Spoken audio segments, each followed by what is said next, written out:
يا مسا الجمال والدلع على كل الناس اللي متابعانا وحابة تعرف أسرار الحكايات. نورتوني في قناتكم.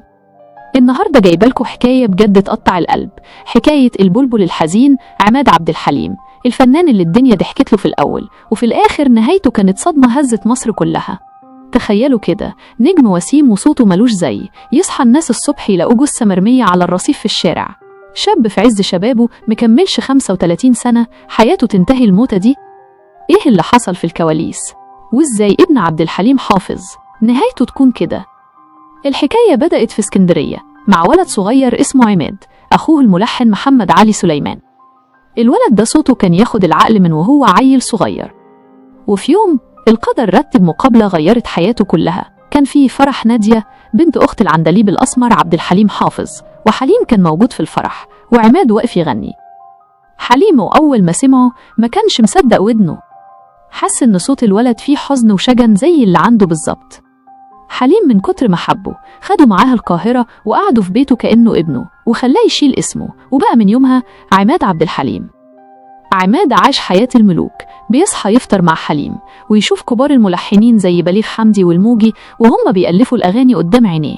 وفي الثمانينات بقى هو النجم الأول في مصر. أغنية أمي خلت مصر كلها تعيط، ومسلسل الضباب خلاه فتى أحلام البنات. كان وسيم وشيك وضحكته تنور الشاشة. بس الحقيقة إن عماد كان حاسس بحمل تقيل قوي فوق كتافه. الناس كانت دايما بتقارنه بحليم، وهو كان نفسه يبقى عماد مش مجرد نسخة. والدنيا بدأت تقفل في وشه بجد لما حليم مات. عماد حس إنه تاه، السند اللي كان حامية راح، ولقى نفسه لوحده في وسط شغلانة صعبة وعاوزة اللي يفضل واقف على رجله.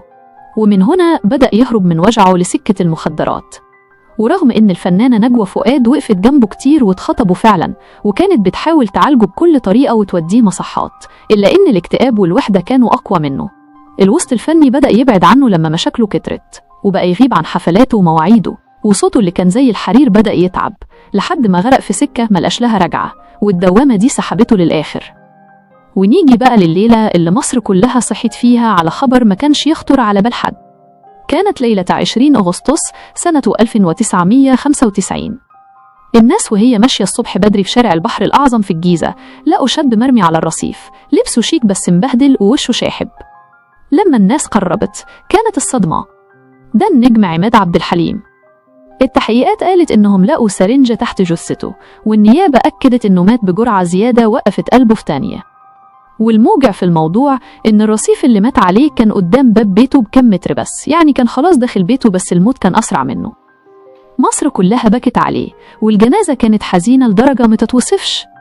صحابه المقربين قالوا إنه كان أطيب قلب في الدنيا، بس كان مهزوز وضعيف قدام غدر الدنيا. راح عماد وساب لنا صوته بيفكرنا بالبلبل اللي غنى وهو حزين ومات وهو وحيد على الرصيف. يا ترى من وجهة نظركم مين اللي ضيع عماد؟